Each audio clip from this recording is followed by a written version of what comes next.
What is one story you will never tell your parents? When my twin brother and I were kids, we watched an old war drama that made the claim that if you wanted to beat somebody up without leaving a bruise, you should hit them with a sack of oranges. This got us discussing other methods of beating somebody up without leaving marks, including batteries in a sock and punching people through a phone book. Being bored, we decided to test them, but we unfortunately did not have any sacks of oranges or large quantities of batteries. We did, however, have a phone book. I got to go first. I placed the phone book in his arm and punched it as hard as I could. This should be obvious now, but punching a phone book hurts like hell. It is essentially punching a brick. He barely felt it. After some further discussion, we agreed that punching somebody through a phone book is functionally equivalent to just hitting somebody with a phone book, so why not do that instead? By this time, we had entirely lost the plot and decided to aim for the head this time so that we would be sure to feel it. Since I had punched him first, it was his turn to go first. We agreed ahead of time that no matter what, if he hits me, I get to do the same after. He winds back and clobbers me in the side of the head with the phone book. In that instant, I literally felt my skull accelerating, colliding with my brain before it could match the speed. It knocked me out cold for 5 minutes. When I came around, I immediately demanded my turn. He tried to chicken out, but fair is fair. He went down for several minutes as well. When he woke up, we agreed to never mention our adventure to our parents. Too long didn't read. Preteen boys, boredom, and bad information are a dangerous combination. I wish I could say this is rare, but I feel like a lot of preteens experiment with this stuff. I remember being like 11, and a couple friends and I had a stint of taking turns punching each other in the stomach to knock the wind out of each other. And this went on for weeks. We're lucky none of us Houdini'd ourselves. I'm female, and I grew up with super strict Catholic parents and went to a Catholic primary high school. My mother was, and still is, very strict. She told me every day that I wasn't allowed to touch a drop of alcohol until I had turned 21, when the legal drinking age in my country is 18. Seeing or even being friends with boys was out of the question. Her logic was that it all starts with friendship. So one night I was overseas with a bunch of friends in a hotel room. Having never drank alcohol before, I didn't really know my limits. So I kinda just went for it. Several shots of whiskey and vodka later, I suddenly found myself with 3 other girls, with things getting kind of hot and heavy. The next morning I woke up very hungover and very naked. Not exactly something I'll be telling my mother when she asks me what I got up to on my holiday. At a family gathering, we were sitting around with my now late grandmother telling stories about when my dad and his brothers were kids. My dad told a story about how my grandmother went in to go shopping and left him and his brother in the car. They were about 8 and 10 years old. They decided to take the car for a joyride around the block, and when they got back, the parking spot was taken. They had to park it somewhere else and spent hours convincing my grandmother that she had really parked there. After that story, my grandmother, who at the time was in her late 80s, jumped up, her eyes as bright as can be, and she yelled, "I knew I didn't park there!" There's nothing quite as genuinely fun as being all grown up and telling your parents about the illegal stuff you did as a kid. Either they'll be mad and can't do anything because you're an adult, or you'll all have a good laugh about it. It's weirder when your elderly parents tell you about their illegal activities. When I was 16, a single woman I babysat for took me to Florida with her. She was in her 30s. One night after the kids went to sleep, we left the hotel and walked over to a nightclub across the street. We got white girl wasted with 2 rich brothers from LA. They bought us shots of tequila and God knows what else all night. Sometime during the night/early morning hours, they invited us to go for a ride in their limo. We said we would come look, that's all. We didn't want to leave the kids for too long. The brothers then started to get aggressive when we said we wouldn't go back to their hotel with them. They tried to pull us into the limo. A man dressed as Jack Sparrow watched the whole scene go down and intervened with an awesome replica sword. I'm not kidding. He raised his sword and proclaimed we were his and that he would escort us back to our hotel. He walked us back and bid us a good night. We woke up with killer hangovers the next day. Edit. Yes, I know leaving the kids was a very poor decision, even though it was only for a few hours. I was 16.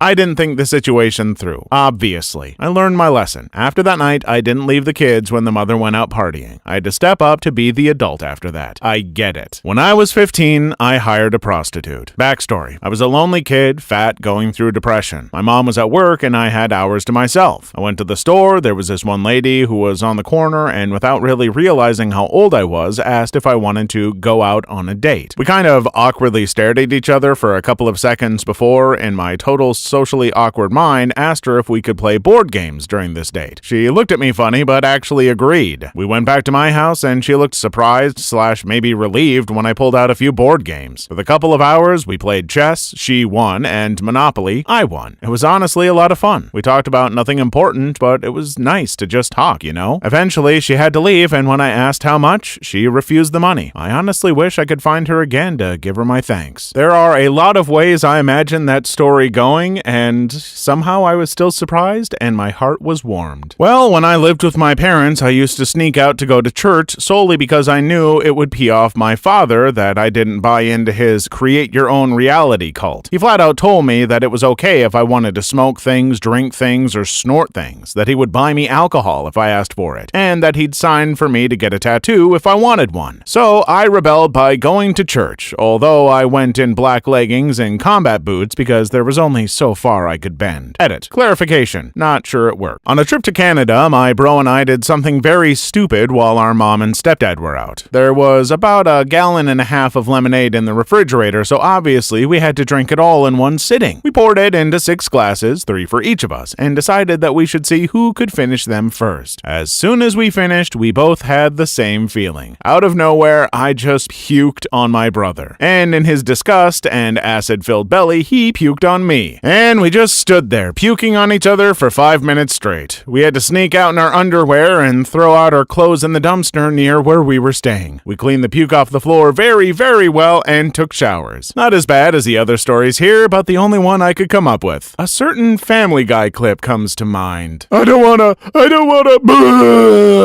Alright, I could probably tell my parents this one and we'd laugh about it, but for years I was terrified of being found out somehow. It was the mid-90s and I was in 5th grade, which would have made me about 11 or so. I was a latchkey kid and had about 45 minutes to myself after getting home from school before my mom would get home from work, followed shortly by my other siblings. Let me tell you, those 45 minutes of alone time every afternoon was perfect at that age. So on this particular day, I'd stopped at a 7-Eleven on my way home with some of my friends and bought a cherry Slurpee. I got home, threw my stuff down, and flopped onto the couch with my drink to watch TV. I was breaking the cardinal no food or drinks on the couch rule, but I was old enough to be responsible, right? Wrong. Not 5 minutes after I sat down, I somehow knocked the Slurpee out of my own hand and spilled it all over the carpet. The carpet was off-white and had been installed not even 6 months prior to make matters worse. I instantly scooped up as much as I could and ran to get paper towels, but there was no way to disguise a giant red stain on the new carpet. I was pretty much effed, and I had no idea what to do. My mom was going to be home in something like 20 minutes, and I would never hear the end of it. Just at that moment, right as I'm about to freak out over this large and very noticeable stain, the phone rings. I grab it, answer without thinking, and only half listen as a telemarketer introduces herself and asks for my parents. It sounded like a middle-aged woman, and within seconds, I had an idea. "Do you have any kids?" I practically shouted into the phone, cutting her off. There was a pause on the other end. I'm sure she was either contemplating her life choices or trying to decide if I was a young-sounding serial killer. "Yes?" She answered it like a question, but I barely noticed because I started talking again instantly. "Then you're a mom and you'll know what to do." I quickly described the situation for her. Home alone, cherry Slurpee on white carpet, mom will be home soon, the whole spiel. I finished with one last plea, "Please help." She stayed very calm on the phone. She told me to go to where my mom kept cleaning supplies and tell her exactly what we had. I ran to the laundry room, read the names of all the bottles to her, and she told me what to take. She talked me through the whole thing on the phone. Spray with this, dab with a wet towel, spray with this other thing, let it sit, spray again with something else, dab some more, and eventually at the end I was on my hands and knees scrubbing the carpet as hard as I could with the stiff bristle brush the telemarketer on the phone had told me to use. The whole thing took maybe 5 minutes, and at the end the carpet looked like new. It was amazing. It was like I'd never even had a Slurpee in the whole house. The woman, I don't remember her name, but by this point she and I were on a first-name basis, gave me one final piece of advice before she had to go, which was to go throw the Slurpee cup away in my neighbor's trash can to eliminate all the evidence. With that, she said her manager was about to throw a fit and she had to leave. I thanked her profusely, told her she saved my life, maybe mentioned once or twice that I was in love with her already, and then it was over. My mom walked in the door about 10 minutes later, and by that point the carpet was already dry. There was a really faint discoloration there that remained for years, but as far as I know, nobody ever noticed, or if they did, nobody ever said anything while I was around. I played it cool for the rest of the day, still not quite sure if my parents could read on my face what I'd done, but they never said anything. Within a few days, I was was able to relax. By that point, I figured I was in the clear no matter what. I obviously never got to speak to that woman again, but I'll never forget her. She was a true saint, and she probably saved my life that day. Or at the very least, she saved my butt from the spanking I'm sure I would have received. That's a pretty incredible story, and I've got to say, OP, you better always be extremely nice to telemarketers when they call. No hanging up or getting short with them. You owe their kind a debt that can never truly be repaid. A week before I graduated high school, I was kicked out of my parents' house and spent the night on a boat party in Sausalito, California. At this party, a drunk bee pushed me off the dock when I was taking a leak, and I lost my phone, my cigarettes, and my car keys, which incidentally belonged to my parents. The next morning, I had my friend drive me back to my parents' house in his car so I could sneak in and grab the valet key, then drove me back so I could take the car to work. A year later, I went on a trip with my friends in this same car to the north of California, close to the Oregon border, so they could purchase some weed. They bought it and stuck it in the trunk of the car and drove back. Around 3 in the morning the next day, the 4th of July 2009, we were pulled over by the highway patrol officer who pulled us out and began to search the car. He took my key and went to open the trunk of the car, but because I had lost my original key a year ago, and because I had to use the valet key, and because the valet key doesn't open the trunk of a Chrysler Sebring 98, they never found it. But they did take the box of Entenmann's powdered donut holes from the front seat. I feel like there's a joke about cops and donuts, but nah, too easy. My parents are very conservative, very cautious, and very old-fashioned. Earlier this year, I managed to get a solid 2-week vacation. I couldn't decide where to go, so I was just using Kayak and Google Flight Search to find cheap flights and then Google the country and local stuff to do. I found a flight to Egypt for pretty cheap and always wanted to see the pyramids, so I bought a flight there. Then I decided to try couch surfing. I stayed with an awesome guy and his mom. He picked me up from the airport, showed me around, traveled with me to Sinai. We went diving, snorkeling, ATVing, lots of stuff. We ended up hitchhiking in the area as our ride fell through. Not the safest thing to do anywhere, especially Sinai, but it turned out great. One of my best trips. But never in a million years will I ever tell my mom that I traveled alone to Egypt to stay with a stranger from the internets. I'm late for the party, but I really hope this one gets seen. I can't hold my laughter while typing. Okay, so I was a teenager and I was living with my mom. She's pretty much the definition of a crazy cat lady and owns about 5 cats. One day I knocked an espresso maker and spilled coffee all over the kitchen. I was already in a hurry, so I had no time to clean it all up. Then it hits me. Come here, kitty, kitty, kitty. I picked up an unlucky cat and dip its paws on the coffee spill on the floor. Once, twice, 3 times, making sure it was leaving footprints. For good measure, I also put random stuff, pots, silverware, etc., down on the floor or knock it over. Then I get the hell out of home and don't come back in at least 5 hours. When I get home, just as I expected, my mom blames her cats. I'm 31 now and this happened at least 15 years ago, but I will never ever tell her. And don't worry, the cats weren't punished either, just as I expected. Please leave your story in the comments. I would love to make a video on them in the future. Also, don't forget to like and subscribe.